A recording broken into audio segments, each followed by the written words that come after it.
আসসালামু আলাইকুম সুপ্রিয় শিক্ষার্থীবৃন্দ, আশা করি আপনারা সবাই ভালো আছেন।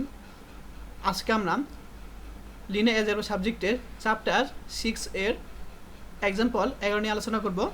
তো এখানে বলছে যে নিচের যে চিত্রণগুলো আছে সেগুলোর যোগাসরি এবং দেখাতে বলছে এবং কার্নেল নির্ণয় করতে বলছে। আচ্ছা, তো কোন একটা চিত্রণ যোগাসরি হওয়ার যে শর্ত সেটা হলো, তোমাদের প্রথমে দেখিয়ে দিই।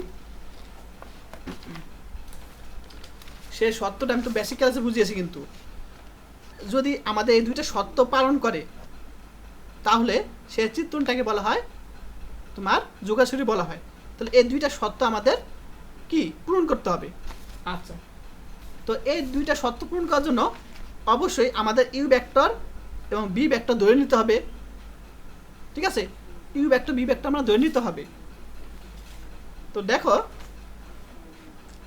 এখানে যে কাজটা করছি সেটা হলো, প্রথমে আমরা যে দেওয়া আছে কি এই জিনিসটা আমাদের একটা চিত্রণ দেওয়া আছে বর্ণিত, যে টি সাজডের এটাকে বলা হয় বাস্তব সংখ্যা। তাহলে ত্রিমাত্রিক বাস্তব সংখ্যা থেকে দ্বিমাত্রিক বাস্তব সংখ্যা ট্রান্সফার হয়ে দেখো এই যে এক্স ওয়াই জেড এটা কয় মাত্রা আছে, 3 মাত্রা। সেই 3 মাত্রা থেকে এখানে আমাদের স্কোয়ার অর্থাৎ 2 একটা দুইটা অংশে চলে আসছে। এটা এখানে বোঝায়, এটা প্রথম লিখবো। এটা এখন আমাদের ওই যে কন্ডিশন সত্য সেটা পূরণ করতে আমরা দুইটা ভেক্টর নিতে হবে, সেটা ইউ ভেক্টর বি ভেক্টর। সে ইউ ভেক্টর বি ভেক্টর কার উপাদান? ত্রিমাত্রিক জগতের উপাদান ধরে নিলাম ভিতরে। তাহলে আমরা ত্রিমাত্রিক জগৎ যেতে বলছে তাহলে 3টা উপাদান থাকবে। তাহলে ইউ ভেক্টরের উপাদান কি? ভেক্টর চিহ্ন দিবা, কিন্তু এখানে ইউ ভেক্টর এভাবে ভেক্টর চিহ্ন দিবা পরীক্ষার সময়। তাহলে ইউ ভেক্টর উপাদান কি? এখানে u1 u2 u3 এবং বি ভেক্টর উপাদানগুলো যে ত্রিমাত্রিক জগতের অর্থাৎ 3টা হবে। বি ভেক্টর উপাদান কি? b1 b2 b3। আচ্ছা, এটা ধরে নিলাম। এখন আমাদের বের করতে হবে কি যে কন্ডিশন ছিল। তো প্রথমে আমরা এটা বের করি, ট্রান্সফার অফ ইউ ভেক্টর। তাহলে আমরা ট্রান্সফার অফ ইউ ভেক্টর বসাবো, আর ইউ ভেক্টরের মানগুলো আমি এখানে জাস্ট বসিয়ে দিব।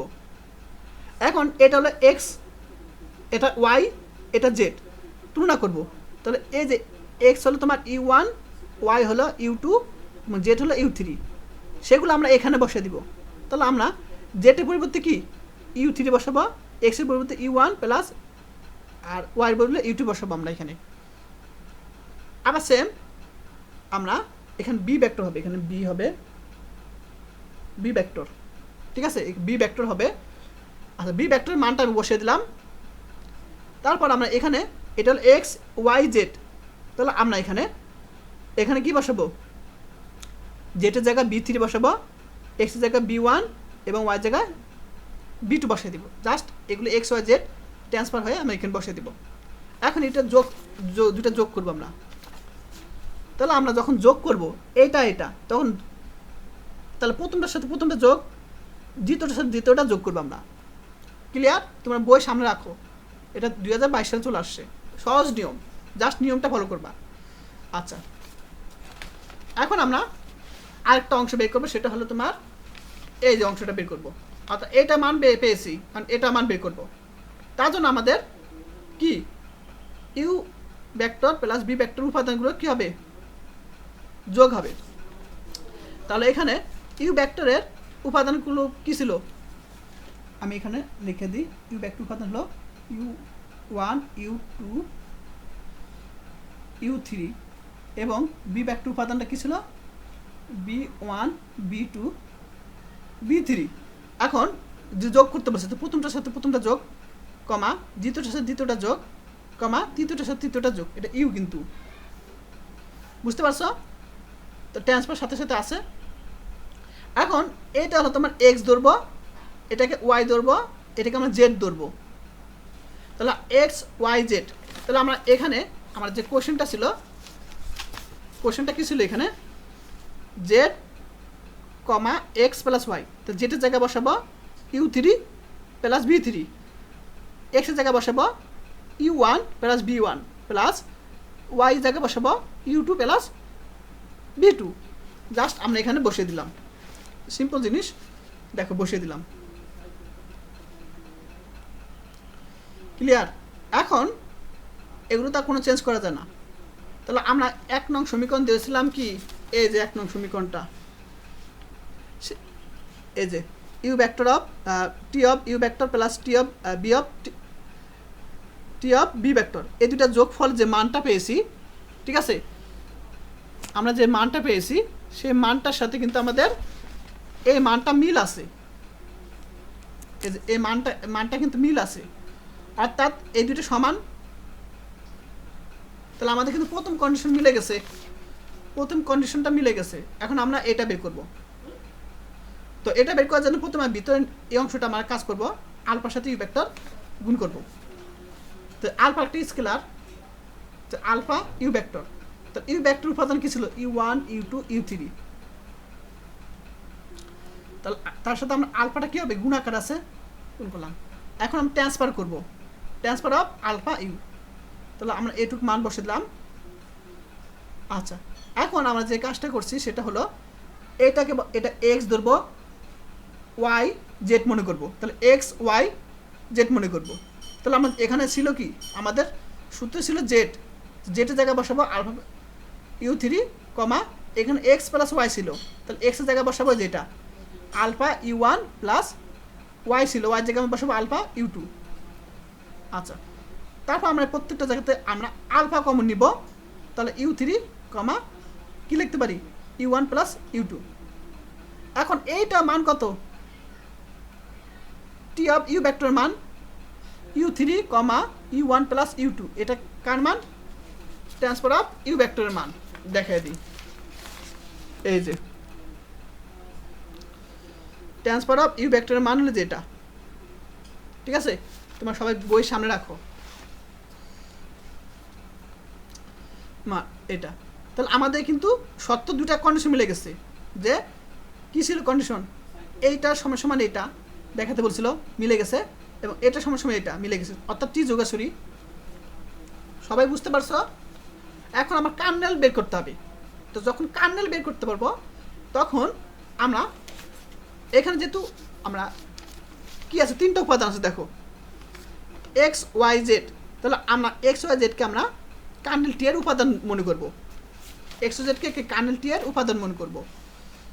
আচ্ছা, তাহলে আমরা ধরে নেব কি এক্স ওয়াই জেড কি কার্নেল টির উপাদান। তো যখন আমরা ট্রান্সফার করব তখন আমি বলেছিলাম কার্নেল টি এর বেসিক ক্লাসে বুঝেছিলাম যে কার্নেল টি এর সংজ্ঞা হতে কী পাই, যে কার্নেল টি এর যে উপাদানগুলো আছে সেগুলো ট্রান্সফার হয়ে সব সময় জিরো হবে, অর্থাৎ আমাদের এগুলো ট্রান্সফার হয়ে সবসময় কী হবে, জিরোতে পরিণত হবে, যাই থাকুক না কেন, A B C x Y যাই থাকুক না কেন, তখন ট্রান্সফার হয়ে কী হবে, কার্নেল টির উপাদানগুলো তোমার ইমেজে জিরো হবে, অর্থাৎ অন্য একটা জগতে জিরো হবে। এখন এখানে তিনটা আছে, আমি কেন জিরো জিরো দিলাম, কারণ আমরা যে ট্রান্সফার হয়ে যে মানগুলো পেয়েছি, দেখো একটু কোশ্চেন দেখো, এই যে এক্স যে ট্রান্সফার হয়ে দুইটা উপাদান পেয়েছি, জেড এক্স প্লাস ওয়াই, অর্থাৎ দুইটা অংশ পেয়েছি ট্রান্সফার হয়ে, তাই আমরা এই প্রথমটা জিরো দিলাম, দ্বিতীয়টা আমরা জিরো দিলাম ট্রান্সফার হয়ে। দেখো, তাহলে আমরা সবসময় জানি যে এখানে যাই উপাদান থাকুক না কেন সেটা ট্রান্সফার হয়ে কার্নেলটি ক্ষেত্রে ট্রান্সফার হয়ে জিরো জিরো হবে, অর্থাৎ এখানে যেহেতু পরবর্তী কোশ্চেনে ছিল কি দুইটা অংশ, তার প্রথম অংশ জিরো, দ্বিতীয় অংশ জিরো লিখতে পারি। আচ্ছা, এখন আমরা প্রথম অংশের সাথে কী ছিল জেড, দ্বিতীয় অংশ ছিল এক্স প্লাস ওয়াই, তুলনা করব, ঠিক আছে। তাহলে আমরা এই যে এটার মান কত পেয়েছিলাম, এই যে এটার মান বসে দিলাম, টি অফ এক্স ওয়াই জেডের মান জেড এক্স প্লাস ওয়াই বসে দিলাম, আর এখানে 0, 0 বসে দিলাম। তাহলে আমরা এখানে লিখতে পারি কি z equal to 0, x plus y সমান 0 লিখতে পারি। আচ্ছা, এখন একটা ইসরণ আকার, চ্যাপ্টার 3-তে বুঝেছিলাম ইসরণ আকার। এখন এখানে সমীকরণ কয়টা আছে, দুইটা, আর চলক কয়টা আছে, তিনটা। এখন আমরা জানি স্বাধীন চলক সংখ্যার সূত্র হলো, স্বাধীন চলক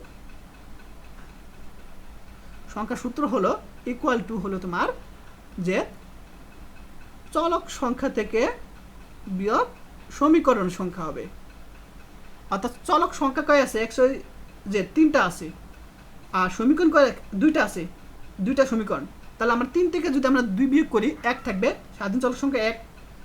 বুঝতে পারছো? অর্থাৎ চলক সংখ্যা থেকে সমীকরণ সংখ্যা বাদ দিলে কিন্তু আমরা স্বাধীন চলক সংখ্যা পেয়ে যাব। এখন আমরা ধরে নিলাম স্বাধীন চলকটা ওয়াই ধরে নিলাম।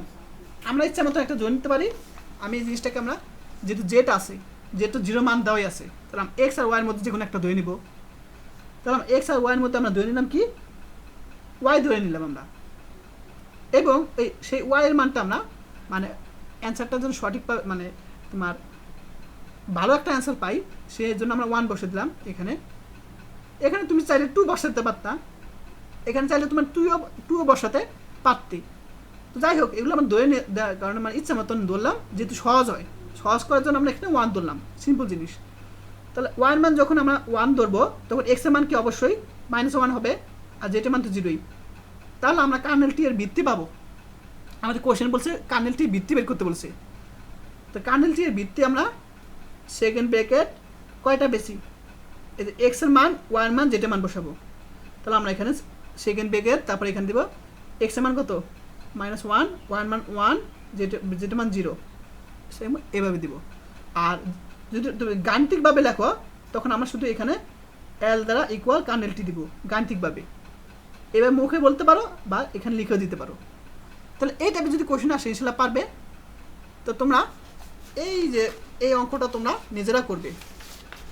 2 নম্বরটা যে প্রশ্নটা আছে 2018 সালে চলে আসছে, এটা তোমরা নিজেরা করবে সেমভাবে। আচ্ছা, যারা এখন আমার ইউটিউব চ্যানেলটি সাবস্ক্রাইব করে নাই তারা অবশ্যই করে দিও। আর কাজটা বুঝতে পারছো কিনা সেটা অবশ্যই বলে দিও।